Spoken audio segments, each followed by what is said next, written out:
Impeccable. Écoute, c'est l'heure du gros sujet qu'on a décidé, on va dire que ça fait partie des marronniers quand il y a une grande compétition. On s'est dit, on l'a pas encore fait. Parlons un petit peu football et d'une manière générale sport au cinéma et Oui. à la télévision et en streaming, puisque ça fait partie des plateformes qui aiment beaucoup ce genre de production, puisque l'Euro de football se lance, voilà, pas besoin de vous faire un dessin. Qu'est-ce qui fait que le football, il y a tant de films qui ont été produits autour du foot, et qu'est-ce qui fait que ça marche en fait? Enfin, il y a un truc, moi je trouve, qui est un petit peu...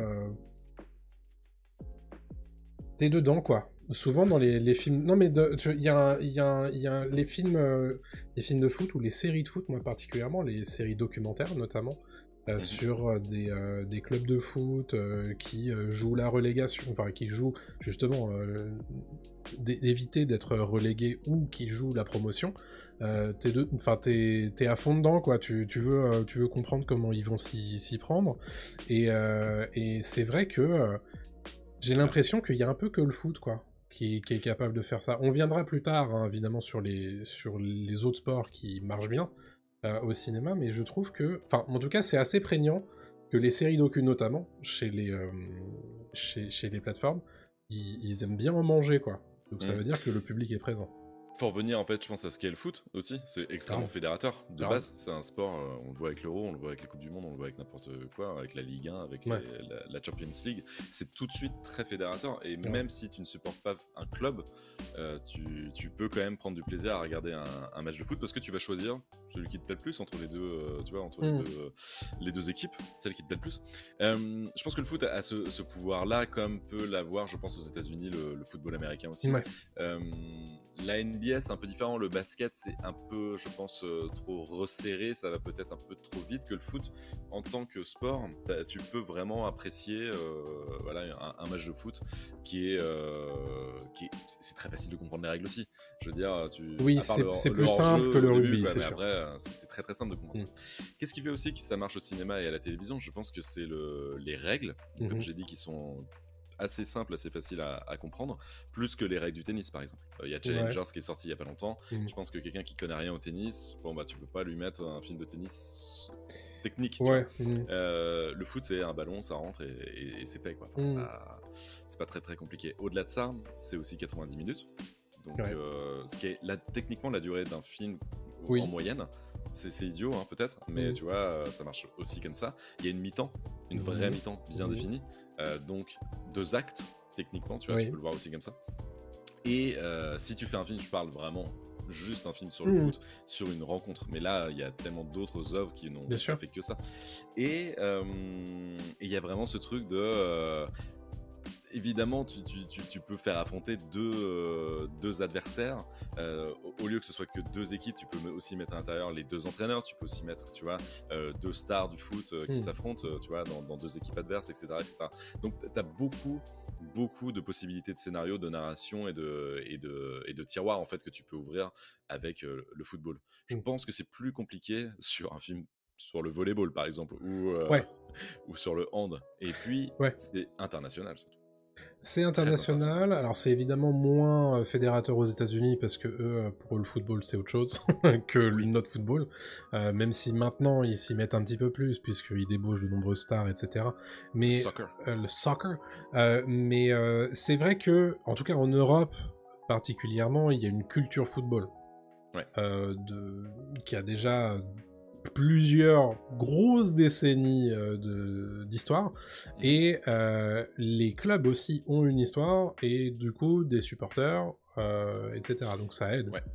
Il y a aussi, et je pense particulièrement au Royaume-Uni, une très très forte identification ville égale club.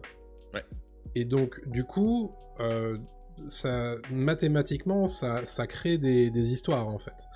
Je pense à la série docu dont je vous avais parlé justement, qui s'appelle Sunderland envers et contre tous, où justement, quand le club va mal, la ville va mal et vice versa.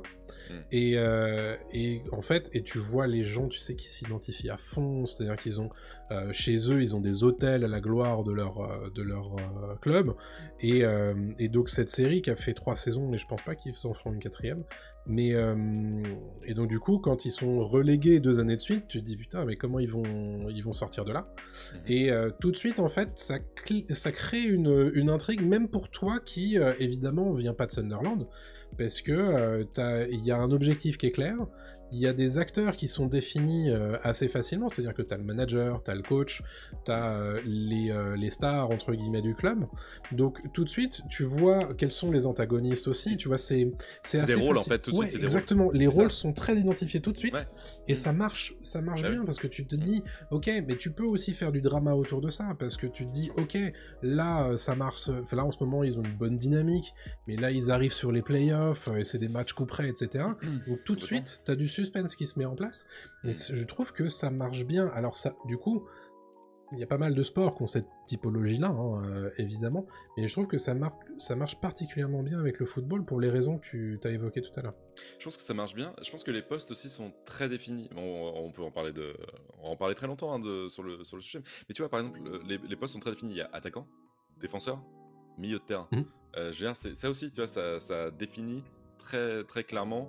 La star, c'est l'attaquant, on le sait. Le défenseur peut-être un peu moins présent, mais il est important. Enfin, tu vois, il y a plein de trucs comme ça, quoi. Dans plein de sports, évidemment. Dans tous les sports, il y a des postes. Hein.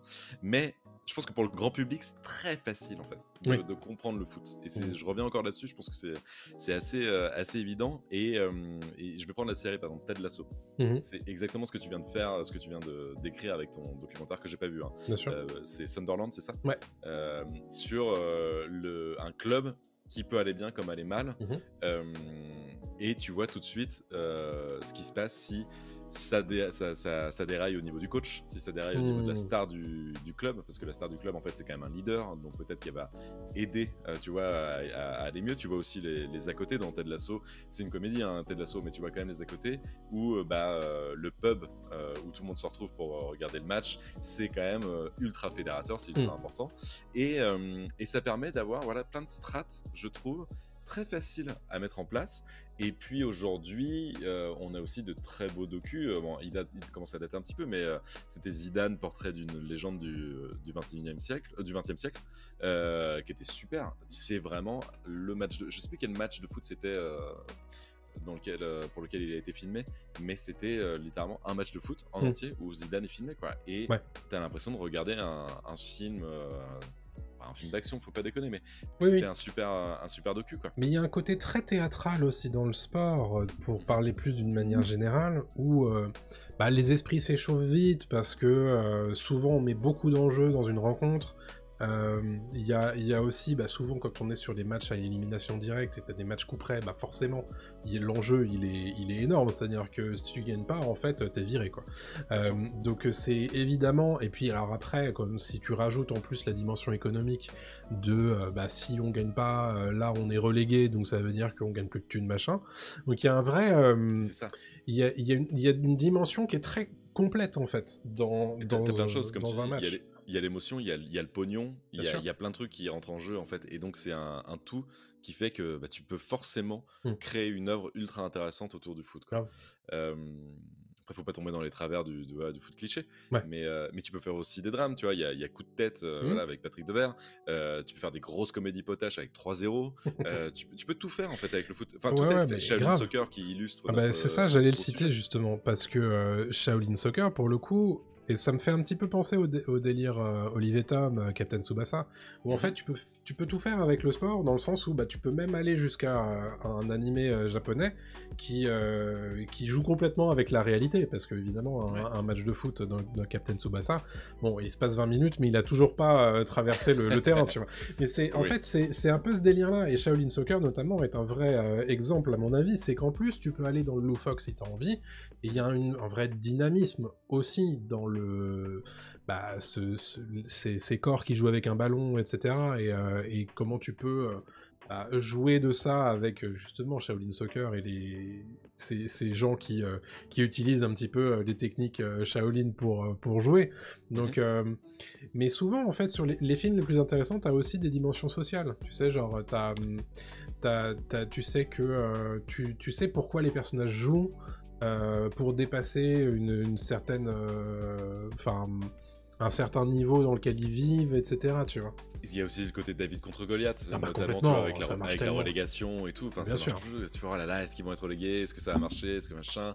Et les blessures, c'est con. Ah bah clairement. C'est comme dans un film où le héros il est blessé, mais comment il va C'est faire, ça. etc. Et puis il revient. Il revient, Ouais. etc. Est-ce que c'est pas du chiquet? Parce qu'en général, peut-être que c'est un peu faux. Il y a de la tromperie, il y a de la manipulation, il y a. Et puis, attends, on en parle Des comme changements de ça, stratégie, etc. stratégie, mais Tapi, par exemple, Tapi, ça revient sur le foot, alors d'une autre manière. Mais la série Tapi, c'est ça aussi, tu vois. Ça revient sur un mec qui a fait gagner l'Olympique de Marseille en Ligue des Champions, chose qui n'avait jamais été faite. Et après, tu vois, qui est un espèce de gros magouilleur et qui va déconner et qui va filer des valises de fric. Mais tu vois, c'est ça aussi le foot, quoi. Il y a tellement de choses à faire à chaque fois. Mais il y a plein d'angles en fait. Il y a plein d'angles. Il y a énormément d'angles qui sont possibles. Et c'est vrai que moi je pense que ça fait partie des raisons pour lesquelles ça marche. C'est-à-dire qu'en fait, il n'y a jamais vraiment le moment où tu te dis « Ah, encore un film sur le foot. Ah, encore une série sur le foot. » Parce que tu sais que, en fait, suivant les personnages que tu suis, l'équipe que tu suis, l'angle avec lequel tu as choisi de les suivre, t'auras pas du tout la même chose. Parce que tu vois, regarde, là tu as parlé du film sur Zidane, mais tu regardes Les yeux dans les bleus. Où tu suis l'épopée justement de France 98. Muscle ton jeu, Thomas, muscle ton jeu. Muscle ton jeu, Adrien. Voilà, non mais c'est... Et puis là, pour le coup, t'as un vrai... Il y a un vrai truc de documentaire truc un peu petite souris, tu sais. Ouais. Tu te mets un petit peu aux endroits où t'es pas censé avoir accès. Et tu te dis, attends, mais en plus, non seulement ils ont gagné la Coupe du Monde, mais en plus j'ai le droit de voir ce qui s'est passé, ce qu'ils se sont dit et tout. Donc t'as vraiment l'impression d'y être et de revivre un petit peu ce truc-là. T'as le truc de Vicage Dorasso aussi, son docu chelou de Vicage Dorasso un peu... filmé avec une caméra Super 8 ou je sais plus, enfin j'ai jamais vu ce truc là, mais c'est un truc un peu indé, bref. Et en fait tu peux vraiment tout faire dans le foot. Non mais complètement. Je trouve même qu'il l'exploite pas assez, il y a pas assez de films sur le foot je pense quoi. Enfin, après c'est peut-être pas plus mal parce qu'il faudrait pas qu'on soit gavé de ça. C'est-à-dire que maintenant en fait ce qui se passe c'est qu'on fait souvent des documentaires à la gloire d'un joueur ou d'un autre. Maintenant c'est le grand truc. Oui, il y a eu, on a fait Ronaldo, on a fait Messi, on a fait Giroud. Ça commence à faire beaucoup. Tu sens que c'est plus ou moins téléguidé. En fait. Oui, ben non, c'est ça. C'est sur une personnalité. Ouais. C'est ça qui est dommage. Et ça, je trouve que c'est moins intéressant. Mais ça se fait beaucoup. Ça se fait beaucoup. Bah, en fait, tout le monde veut son The Last Dance de Michael Jordan pour partir sur un autre sport que le football. Avec, pendant le confinement, tout le monde a regardé The Last Dance, qui est donc une série documentaire sur le dernier titre NBA de Michael Jordan et des Chicago Bulls. Et ça a tellement bien marché que tout sportif veut ce truc-là. Et il y a ça, il y a aussi la F1 avec Drive to Survive, c'est ça qui est pas mal, tu vois. Mais c'est vrai que ça a tout changé, quoi. Et donc forcément, je pense que le foot n'en fait peut-être pas. Je réfléchis en parlant, mais je pense que le foot n'en fait pas parce que ils ont pas besoin de notoriété. La F1 en avait besoin. Oui. La NBA c'est un peu spécial parce que c'est Michael Jordan et c'est l'équivalent de Zidane dans le basket. Oui, c'est clair. Voilà. Non, il pourrait faire un truc sur Zidane, je dirais ok, tu vois. Un The Last Dance sur Zidane, ça manque, je pense. Ils en feront un de 4, mais sur le sport en lui-même, c'est vrai que c'est un sport assez fascinant parce que sur le basket, t'as jamais eu un film comme par exemple c'était Joyeux Noël avec Danny Boone et Canet où ils sont pendant la Seconde Guerre mondiale ou la Première Guerre mondiale et ils font un match de foot, tu vois. Oui, c'est vrai. Pendant la trêve de Noël, tu vois. Enfin, c'est des trucs comme ça. Tu te dis pas tiens, ils vont faire un match de basket ou de handball, tu vois. Le truc avec pareil, j'ai perdu avec Pelé, Stallone, etc. Où ils jouent au foot dans un camp de prisonniers, tu vois, pendant la guerre. Ce genre de truc, en fait, c'est pour ça que ce sport a un truc très humain, très pareil je vais arrêter de sortir des exemples et de name dropper les trucs, mais dans Walter Mitty, c'est pareil, il se retrouve très très loin à l'autre bout du monde et qu'est-ce qu'il connecte aux gens, aux jeunes, etc. À un moment dans une scène, c'est qu'il joue au foot en fait avec eux, quoi. Et c'est un truc où tout de suite tu peux comprendre, tout de suite tu peux le faire. Mais même si t'es nul au foot, en fait, tu peux jouer au foot. Donc ça marche. Je pense que ça touche quelque chose de très très profond. Mais tu vois, moi, par exemple, pour parler des autres sports, je trouve qu'il y a des sports qui se prêtent super bien au cinéma, particulièrement au cinéma, et je trouve, j'en vois pas d'autres de plus cinématographique que la boxe. Le foot. Non, mais en dehors du foot pour le coup, parce que la boxe, ouais. C'est vrai que la boxe est très très cinématographique. La boxe c'est très fort parce que non seulement les personnages sont très clairs et tu peux facilement les identifier et mettre à profit tout le travail en fait de caractérisation qui a lieu entre les matchs. Donc évidemment, bon, c'est Rocky, c'est $1 Million Baby, c'est Raging Bull, c'est tout ça, tu vois. Où tu te dis, ouais, j'apprends à connaître ce personnage, et en fait, quand il est sur le ring, je sais pourquoi il se bat, et quels sont ses enjeux, et en fait, je suis tellement avec lui parce que je sais que s'il perd, ça va être une catastrophe, quoi. Et ça, et ce que je trouve encore plus impactant, c'est qu'en plus, dans les films de boxe, surtout quand c'est des sagas comme Rocky, ils arrivent à les faire perdre aussi.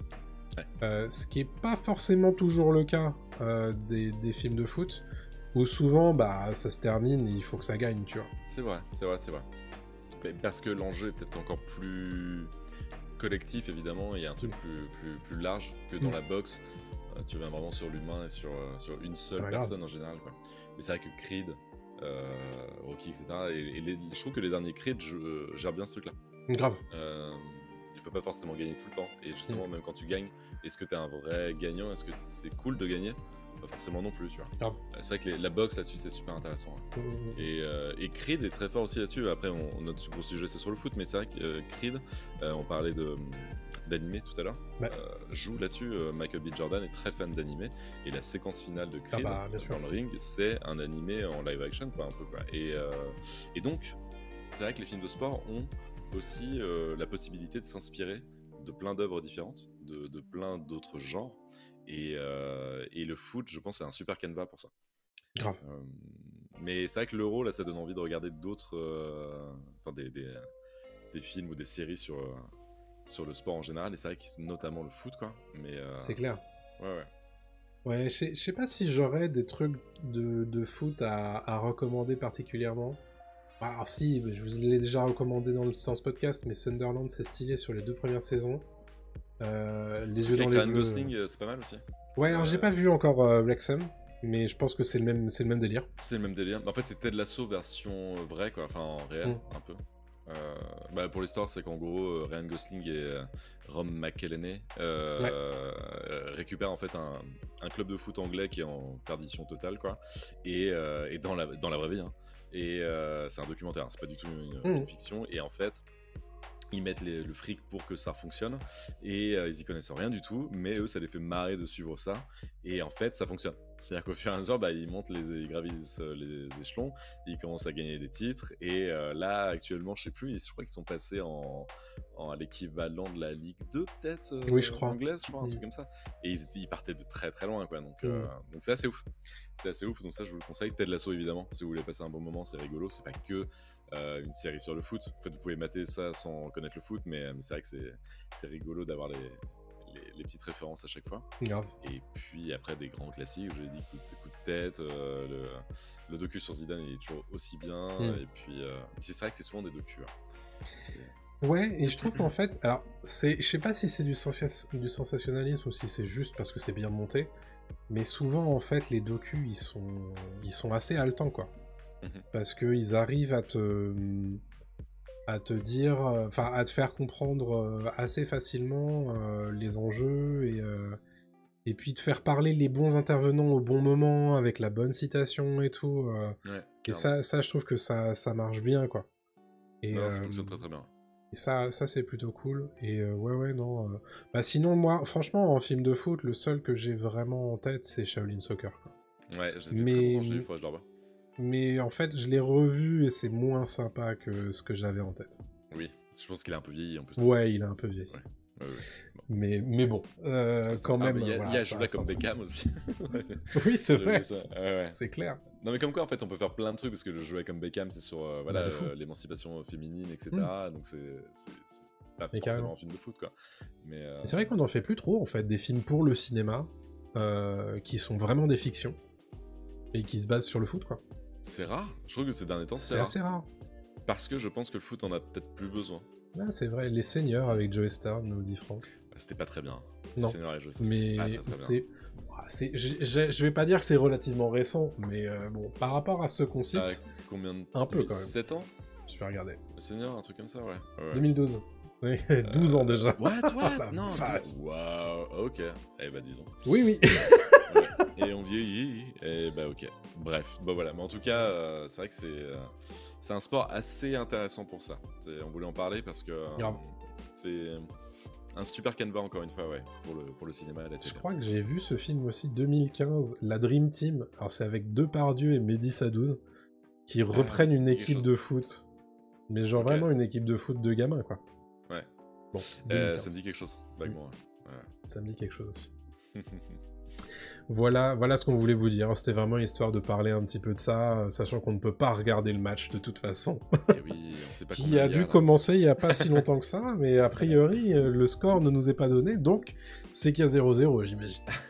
Ça fait 15 minutes pour ceux qui écoutent le podcast, ça fait 15 minutes, ça.